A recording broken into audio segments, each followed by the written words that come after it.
шуруъ аз моҳи январ то моҳи декабри соли 2019 варзишгарони Федератсияи ғайрикасбии Унифайти ҷумҳурӣ аз чемпионати ҷаҳон байни кӯдакону наврасон, ҷавонон ва бузургсолон инчунин дар сабқати осиёӣ 8 медали тилло, 9 нишони нуқра ва 6 ҷоизаи биринҷиро ба ватан оварданд.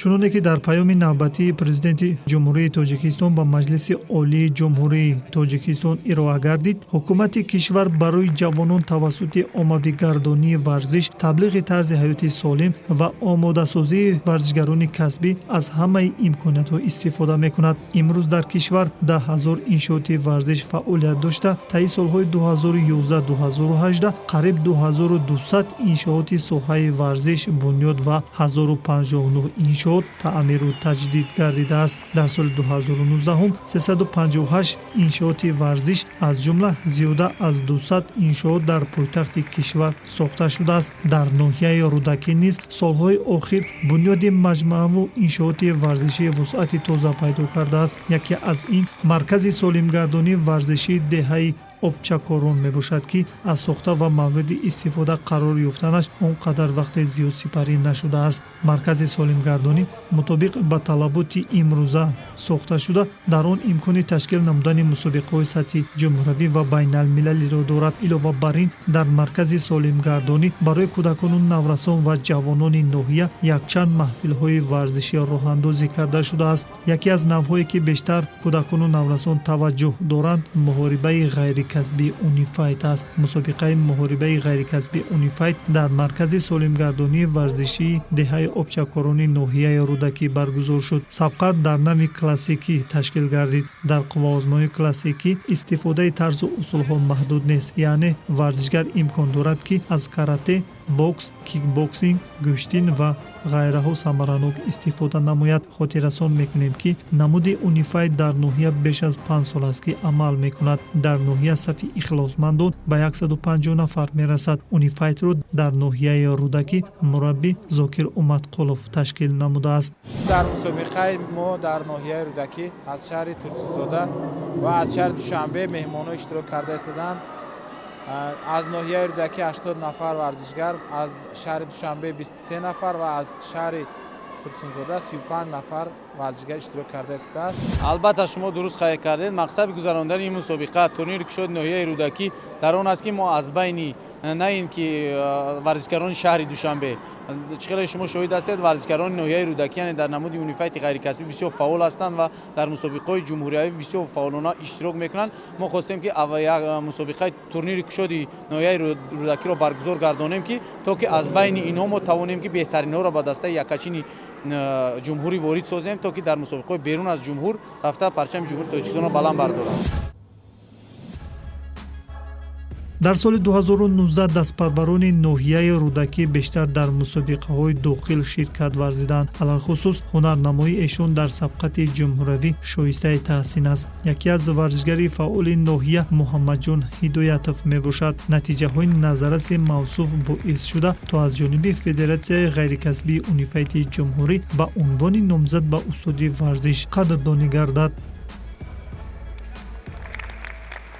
дар ин намуди Унифайт ғайрикасбӣ тӯли 6 сол мешавад ки машқу тамрин мекунам. мураббии мо Зокир Умадқулов аст. ин намуди Унифайтро ба мо меомӯзад. ман ҳамагӣ 55 медал дорам. ба ман номзад ба устоди варзиш дода шуд. мо варзишгарон аз ин рӯҳбаланд буда дар мусобиқаҳои ҷои якумро гирифта ватанимон азизамонро муаррифӣ намоем. ҳамасола дар ноҳия бо мақсади тарғиби Унифайт ва ҳарчи бештар ҷалб кардани наврасон ба варзиш, мусобиқа аз рӯи Унифайт ташкил карда мешавад. масалан моҳи декабри соли гузашта дар маркази солимгардонии варзишии деҳаи обчакорон сабқати кушода баргузор шуд.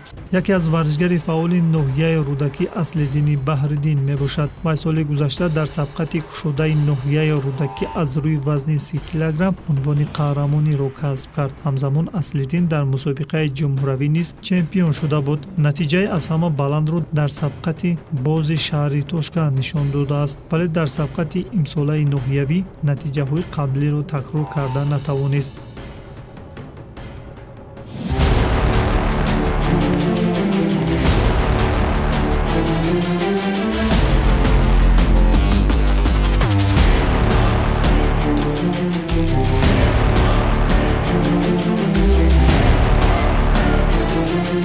استادی من اونقدر ذاکر میباشد من با این نازکی‌های اونیفایت غیر کسبی نشان میدهد و من در این مسابقه من جای دوم را گرفتم را افتاده نیستم و کوشش میکنم که در مسابقه پیش جای یکم را گیرم.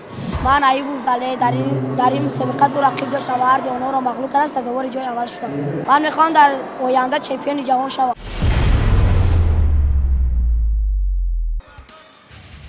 тавре ки баён намудем, дар сабқат ба ҷуз даста аз ноҳияи рӯдакӣ инчунин варзишгарон аз шаҳрҳои Душанбе ва Торсунзода низ даъват шуданд. Дар натиҷа варзишгарони шаҳри Душанбе беҳтар нерӯсанҷӣ карданд. من امروز یک از مغلوب کردم مدال طلا گرفتم. من میخوام در آینده چمپیون جهان شوم.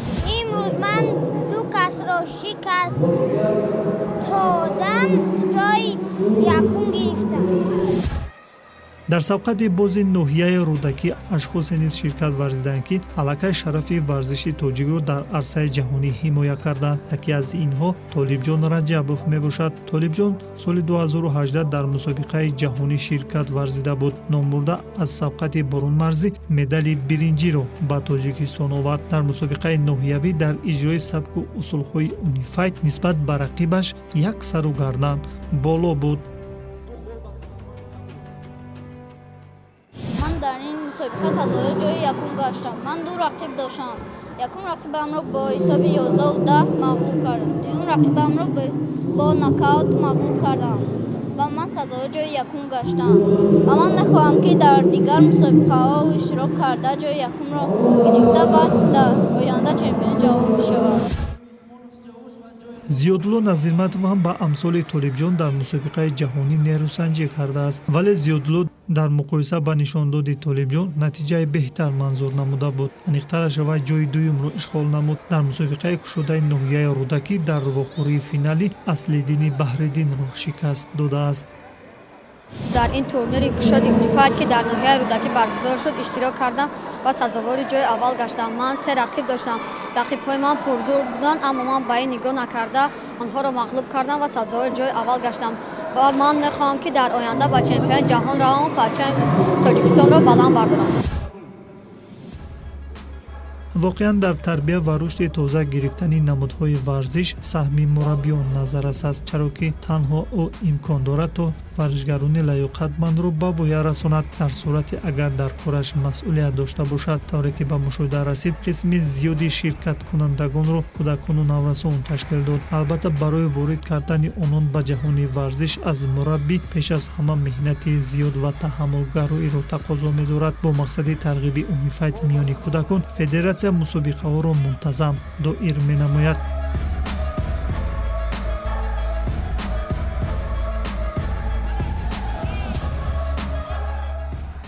мусобиқа дар як сатҳи баланд гузашта истодааст. мо фикр мекунам ки ҳар як варзишгаре ки меҳнат кардааст ва дар арақи ҷабини худро резондааст, дар ин ҷо медали тиллои мусобиқаро ба даст меорад ва роҳхат ба мусобиқаҳои дар пеш истода мегирад, то ки мо аз кадом варзишгаре ки дар ин ҷо ҷои аввалро соҳиб мешавад, моро ворид месозем ба дастаи якачини ҷумҳурии Тоҷикистон.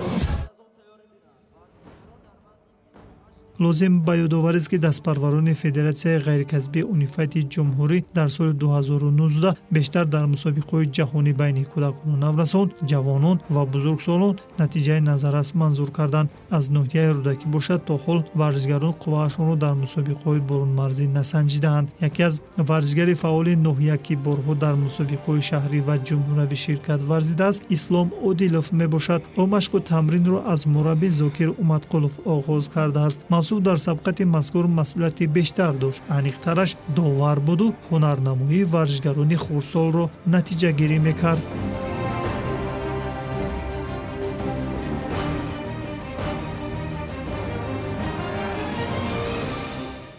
аз нигоҳи ман ҳамчун довар варзишгарони ноҳияи рӯдакӣ хеле хуб баромад карда истоданд ва сазовори ҷойҳои намоён шуда истоданд. мо мехоҳем ки این خیلی مسابقه بسیارتر شود در ناحیه رودکی و ورزشکاران تجربه زیاد گیرند. معلوم می شود که ورزشکاران همه بر تیارگری خوب آمدند و مقصد ویها مدال طلا است.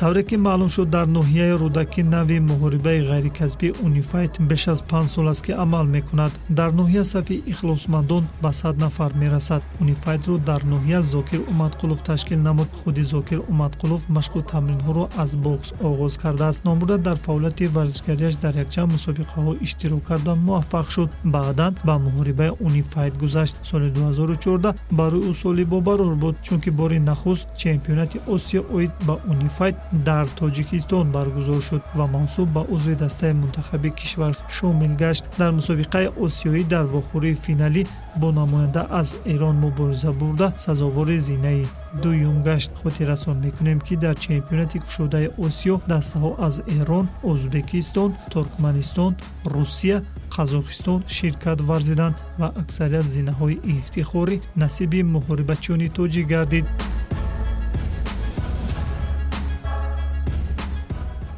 барои федератсияи Унифайт барои шогирдои ноҳияи рӯдакӣ хело бобарор буд. шогирдонмон дар чемпионатҳои ҷумҳуриявӣ ҷойҳои намоёнро ишғол карданд.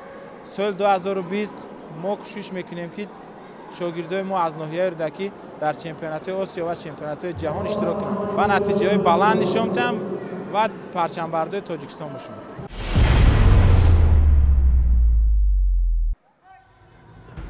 дар мусобиқа дастпарварони ноҳияи рӯдакӣ ҳунарнамоӣ хуб карданд ва барои онҳо бештар якарбачиён аз шаҳри Душанбе муқовимати шадид манзур карданд.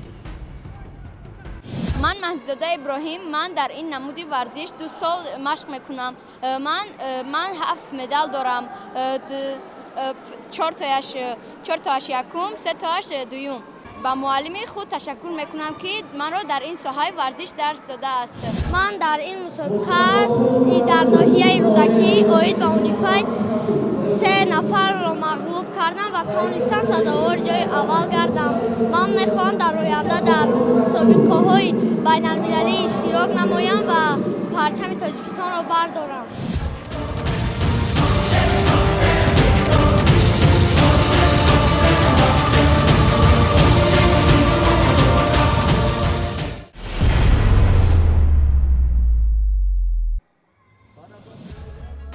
яке аз ҳадафҳои асосии федератсияи ғайрикасбӣ Унифайт тайёр кардани варзишгарони лаёқатманд буда ба ин васила оммавӣ гардондани тарбияи ҷисмонӣ ва варзиш мебошад. федератсияи мазкур аз қабили федератсияҳоест ки дар шароити кунунӣ дар бобати инкишоф додани мактабҳои он дар минтақаҳои кишварамон ҳамзамон иштироки фаъолонаи дастпарваронаш дар сабқатҳои мухталифи байналмилалӣ назаррас аст. ҳамчунин кори муваффақонаи федератсия дар омода намудани мутахассисони ҷавон барало эҳсос мегардад. ташкили ин гуна мусобиқаҳо ба шогирдои мо хеле завқи худро ба ин мусобиқаҳо зиёд мекунад ки дар пеш моро чемпионати Осиё мунтазираш мо кӯшиш мекунем ба тарҳои хуб рафта дар он ҷо парчами худро баланд бардорем.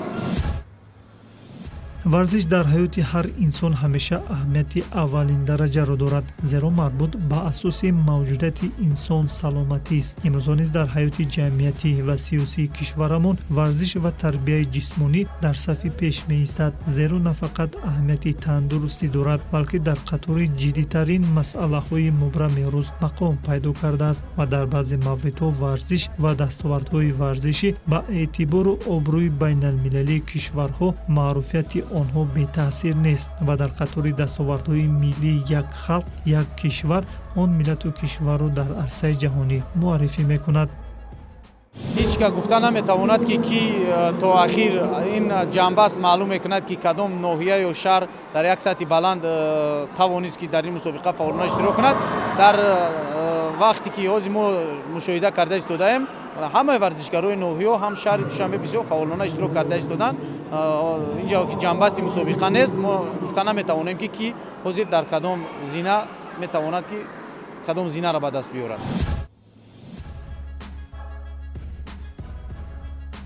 ҳамин тавр дар мусобиқаи кушоди ноҳияи рӯдакӣ бештари мақомҳои аввал насиби варзишгарони шаҳри Душанбе ва ноҳияи зикр шуда гардид. Акнун ғолибони мусобиқа имкон доранд то қувваашонро дар сабқати ҷумҳуравӣ ҷиҳати ба даст овардани роҳхати мусобиқаи ҷаҳонӣ пайдо созанд. Аввалин мусобиқаи ҷаҳонӣ байни кӯдакон сурат мегирад ки дар соли 2019 5 варзишгари хурдсоли мо унвони чемпиониро касб карда буданд.